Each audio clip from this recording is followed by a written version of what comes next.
I opened my eyes to see an abandoned building in front of me and my friend at my side. The gray building looked like it had been mistreated. Markers had been scribbled all over it. There were stains on all sides. Every window was shattered. I looked to my friend with a confused expression.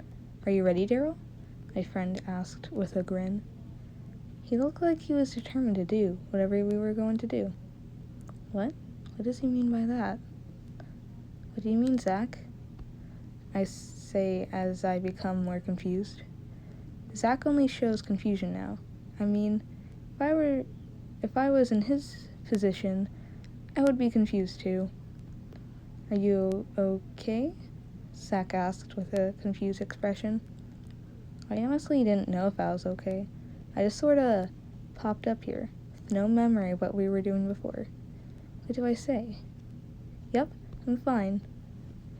I was always a good liar, so it was easy to convince Zach I was okay. Zach looked to the sky and noticed it was getting dark.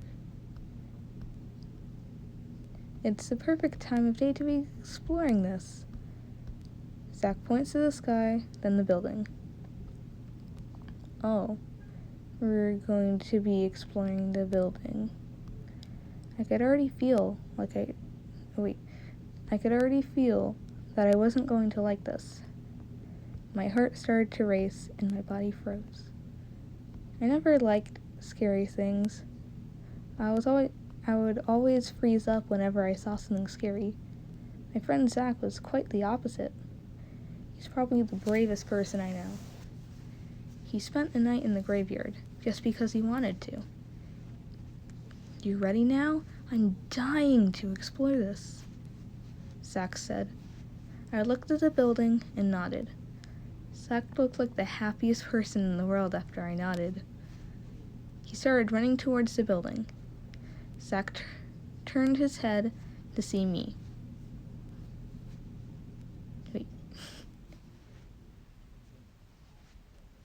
Zach turned his head to see me. You can't catch me, Zach said while sticking out his tongue. You can't catch me, he said while sticking out his tongue. Zach was always super childish, but it just adds to the silly personality he has. I started running towards the door. I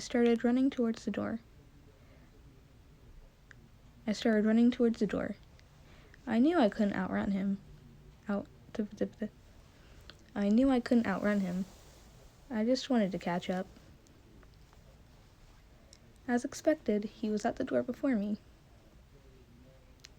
He opened the door and made a loud creaking sound. Both me and Zach cringed at the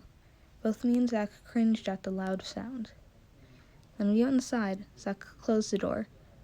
There was a loud snap when the moment the door closed. There was a loud snap the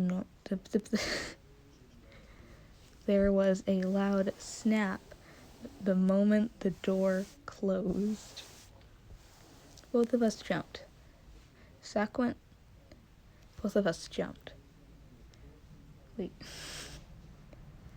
Both of us jumped. Zach went to open the door. It's locked, Zach mumbled with wide eyes. I could feel myself shaking, on the verge of tears. Zach looked towards me. Hey, it's okay, we just have to find another way out. He gave me a little bit of hope that we could leave. I nodded. Zach led me towards the hallway. It had about 5 doors on each side. Each door had a different name on it. Surprisingly, they even had tons of drawings on them. Surprisingly, the inside of the building was well kept. Every wall looked clean compared to the outside. There were even a few motivational drawings on the walls.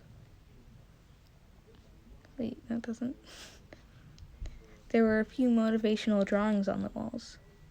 Zach opened the door with the name James on it. Weirdly enough, there was a little candle in the center of the room. There was nothing else. That candle was the only source of light I've seen in this building so far.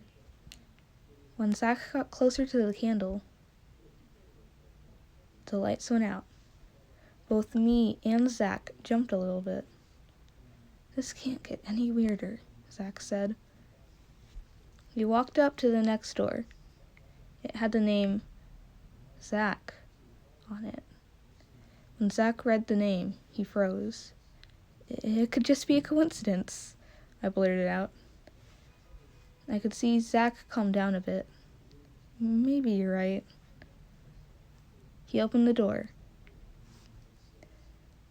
There was a mattress inside. He opened the door. Inside, there was a mattress and a pillow on the ground, with a small dresser beside it. Like the other room, there was light. There was a light on the ceiling. It looked like there were hundreds of bugs inside of it. The walls were moldy. And had probably thousands of individual drawings on them. Each drawing was unsettling. Most of them were eyes and crosses. Scratch that. All of the drawings were eyes and crosses. I looked at Zach and saw that he was starting to shake. You don't have to go in there," I whispered to him. He shook his head slowly, walking into the room. While he was searching the room, I heard knocking on the walls. Ow!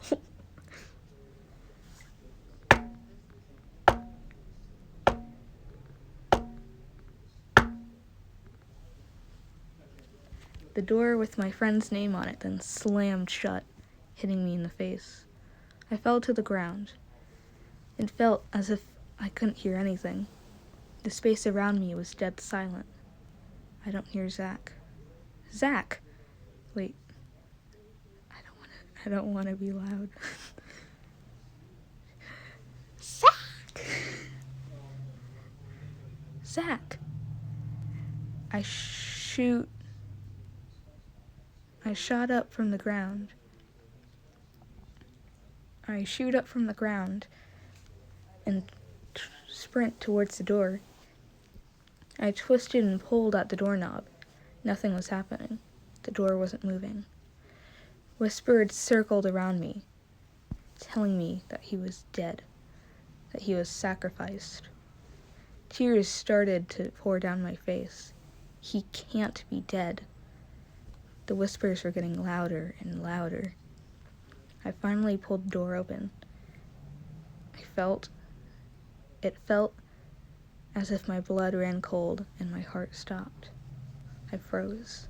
I didn't dare move from where I was standing. In front of me, there was a massive pool of blood.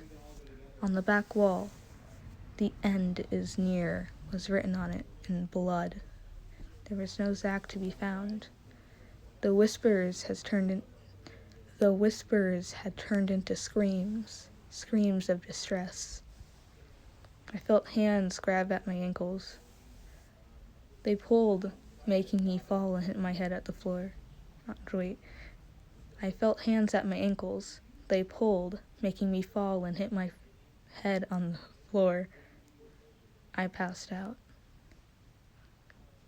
I almost said hit my feet on the floor. There, are you happy now?